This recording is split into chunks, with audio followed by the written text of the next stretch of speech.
My name is Meera Yadav. I am student of BSc Final Government Kangla Majhi College Dondi. My presentation topic is transpiration. अब सबसे पहले देखते हैं synopsis. पहला introduction, दूसरा types of transpiration, तीसरा structure of stomata, चौथा mechanism of transpiration. अब देखते हैं इंट्रोडक्शन।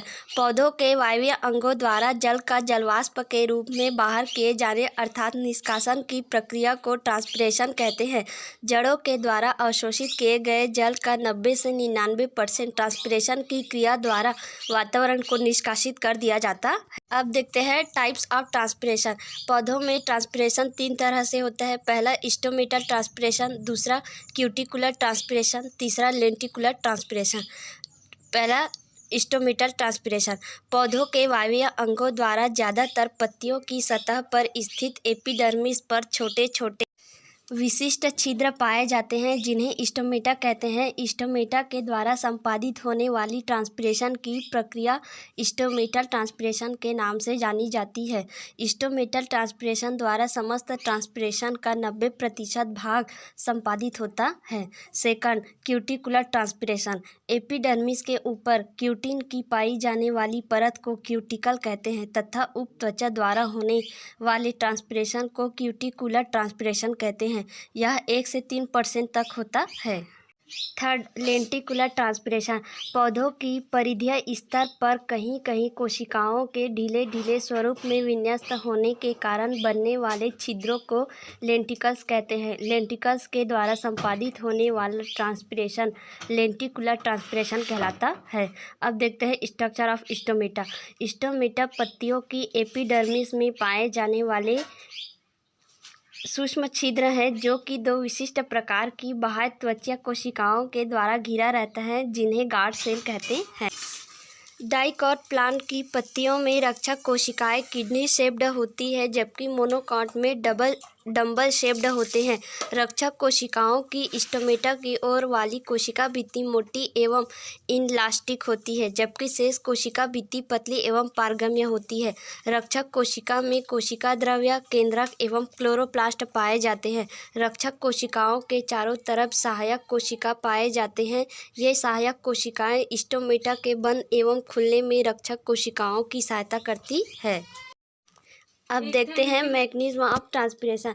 स्टोमेटा का बंद एवं खुलना उनकी रक्षक कोशिका की स्थिति तथा शल्य दशा पर निर्भर करती है। स्टोमेटा की रचना में रक्षक कोशिका की अंदर की ओर की भित्ति मोटी तथा बाह्य भित्ति पतली होती है। जैसे ही रक्षक कोशिका में स्थिति बढ़ती है तो बाह्य पतली भित्ति बाहर की ओर फैल जाती है और इसी कारण अंदर वाली मोटी भित्ति भी बाहर की ओर खींच जाती है और स्टोमेटा खुल जाता है। जब रक्षक कोशिका श्लथ अवस्था में आती है तो इनकी बाह्य भित्ति अपनी पहली दशा में आ जाती है जिस कारण अंदर की भित्ति पर खिंचाव नहीं रह पाता और इसीलिए वह अंदर की ओर अपने पूर्व स्थान पर आ जाती है और स्टोमेटा बंद हो जाता है। स्टोमेटा की दैनिक गति को समझाने के लिए निम्नलिखित सिद्धांत दिए गए हैं जिसमें से पहला है स्टार्च शुगर इंटरकन्वेंशन हाइपोथेसिस। इस बात के द्वारा विभिन्न वैज्ञानिकों ने अलग अलग व्याख्याएं प्रस्तुत की है मगर सभी का सार संक्षेप यही है कि द्वार कोशिकाओं में स्टार्च रहने पर स्टोमेटा बंद व शक्कर रहने पर स्टोमेटा खुल जाते हैं। इसे निम्नलिखित वैज्ञानिकों ने विभिन्न प्रकार से प्रस्तुत किया।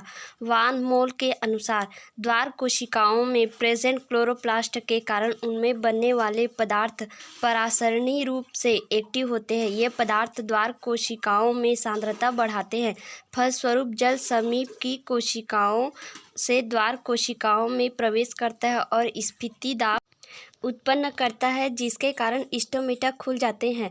लॉयड व लॉफ्टफील्ड ने यह देखा कि दिन के समय रक्षक कोशिकाओं में घुलनशील शर्करा की मात्रा अधिक रहती है जिससे कोशिका का ओपी बढ़ता है व इसी कारण रक्षक कोशिका स्फीति हो जाती है और स्टोमेटा खुल जाते हैं।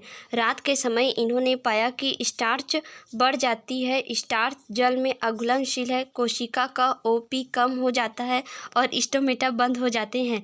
शायर, स्कार्थ व स्मॉल ने पाया कि उच्च पीएच होने पर स्टोमेटा खुल जाते हैं व कम पीएच हो जाने पर वे बंद हो जाते हैं।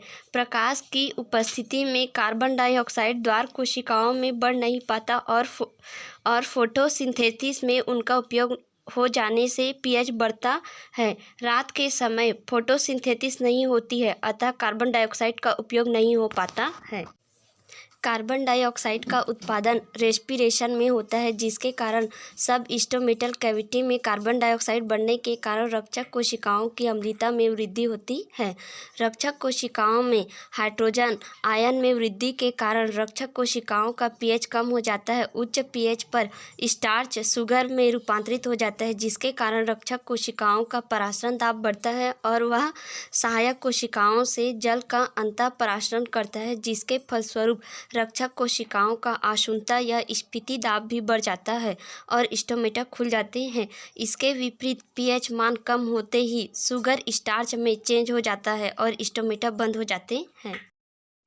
हेंस के अनुसार रक्षक कोशिकाओं में फास्फोरिलेज नामक विकार पाया जाता है, जो रक्षक कोशिकाओं में प्रकाश की अनुपस्थिति में शुगर जैसे कि ग्लूकोज को मंड में चेंज कर देता है। रात के समय रक्षक कोशिकाओं में रेस्पिरेशन द्वारा निकली कार्बन डाइऑक्साइड जल में घुलकर कार्बोनिक अम्ल बन जाती है, तो रक्षक कोशिकाओं का पीएच अम्लीय हो जाता है और फास्फोरिलेज विकार द्वारा मंड का फॉर्मेशन होता है, जिसके परिणाम स्वरूप रक्षक कोशिकाओं का परासरण दाब कम हो जाता है और स्टोमेटा बंद हो जाते हैं। इसके विपरीत प्रकाश की उपस्थिति में यही विकार मंड को ग्लूकोज में बदल देता है, जो घुलनशील होने के कारण रक्षक कोशिकाओं का परासरण अधिक हो जाने के कारण वे अपने समीप प्रेजेंट कोशिकाओं से सोखकर स्फीति दशा में आ जाती है और स्टोमेटा खुल जाते हैं। इस पूरी प्रक्रिया में इनऑर्गेनिक फॉस्फेट की आवश्यकता होती है।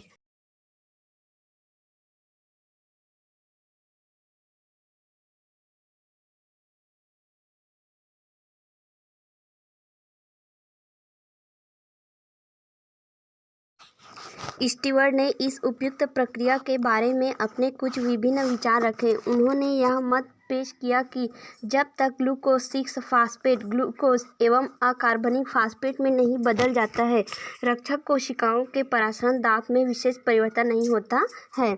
अब देखते हैं स्टार्च शर्करा परिवर्तन मत की आलोचना इस प्रकार है। पहला, कुछ रक्षक कोशिकाओं में स्टार्च अनुपस्थित होता है, फिर भी उनका खुलना एवं बंद होना जारी रहता है।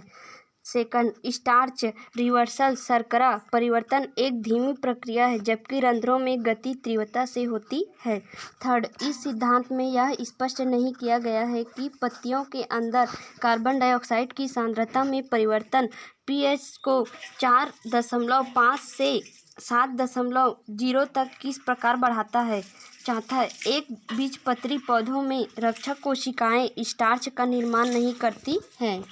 Reference by first S B. Agarwal, second K C. Soni, third J K. Awasthi, fourth R C. Saraswat, fifth R P. Saxena. Thank you.